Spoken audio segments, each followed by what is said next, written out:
You're looking at the current king, Ariel. You're interviewing the current king. The current king is here. The current king will be there, raising gold. So I don't care. It's the McGregor show. Let's be honest. It would be great to have it with all the work they put in, but I cannot force an individual if they are afraid. If an individual is afraid to fight, you cannot force him. So it is what it is. If he's running, if he's scared, there's nothing I can do. I'd probably, sometimes I look in the mirror and get little frights as well looking at myself, because I am an absolute animal, a machine. So I probably wouldn't want to fight me either. So it is what it is. I'll be there, I know that. They say I'm just talk, but here I am walking. Where's everybody else? I'm here. I think they're very similar. I think they're all the same. They're all, you know, even looking at the contenders that fought last week, like they're not. I almost feel like upset that they're even being mentioned in You talk about Tony Ferguson? Everyone, all of them. They're all way down. Like I look at these fights and I realise why the game has never broke into that next level before, because nobody's at that next level. I'm the only one at that next level. So I look forward to going out and showing what I know. These people do not stand a chance. They're not on my level. You've got to have size, reach, length. You've got to have some attributes. If you come in any way equal to me, I'm going to rip your whole head off, and that's it. I tell her every time. You know, hard work pays. I put in a hell of a lot of work all throughout this build-up in the fight. I pumped out consistently daily movies I was releasing, you know, from like a month ago, every single day. You know what I mean? Nobody's doing that.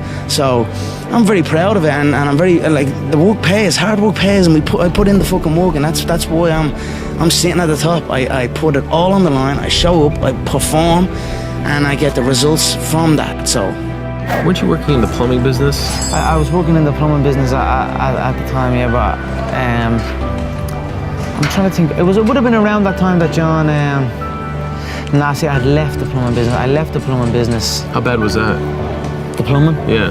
Horrendous. Were you actually in the trenches? I mean, it was an industrial. Ooh. So it'd be like building this. It'd be like the plumbing that would be needed in a place like this, 6 o'clock in the morning, and the motorway. And I used to have to walk for about an hour to get to the motorway, and then I'd stand on the edge of the motorway and wait for a bloke to drive by. So he'd give me a lift, and then the motorway was like getting renovation at the time, so it'd take me 2 hours, 2.5 hours to get to the place. It was out in the country. Then I'd be there for 10 hours walking, and I was at first year, so I was the worst of the worst. You know what I mean? It was only beginning. Then 2 hours to get back in the traffic again. It was just a horrible time, and I was like, you know what? I don't want to do this. And then I just left, and then I just stopped going, didn't get out of bed. Then my dad would come in and try and bait me out of bed, and we'd have fights, and literally for a good while I never spoke. I didn't really speak to my dad. We just kind of stayed away from each other. Anytime I'd come across my dad, anytime we did speak was to fight. You lived in his house? Yeah, I was only 18, 17, 18. But you didn't talk to him? Isn't that kind of awkward? Yeah, well, not like it wasn't whatever, you know. You didn't have just a deep relationship? Yeah, but since this has happened, right. Since the dream has happened, since the vision that I had has come true, because I was doing absolutely nothing. I was out getting into trouble. Yeah, it basically felt like I was doing fuck all. I was a waster. You know what I mean? I was a waster. Got that, called that a lot. You know what I mean? But I'm gonna make this happen. And then now that has happened, I'm making it happen. It's depressing times for a lot of people around. There's a lot of bad stuff going on in the country. A lot of people are struggling. Everybody's struggling.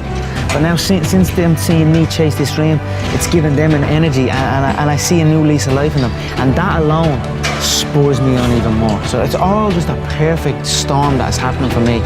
And that is why I have this tunnel vision, and that is why I'm willing to kill every single man in my path to get that belt, you know what I mean? To secure the future, from my family's future, you know what I mean? That's what I'm doing it for.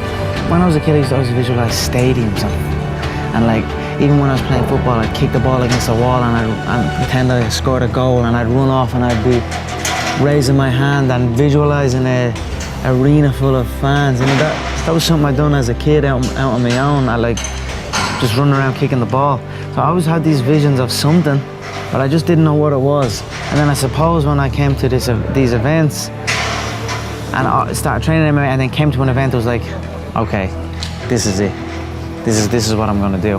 And then now I'm doing it.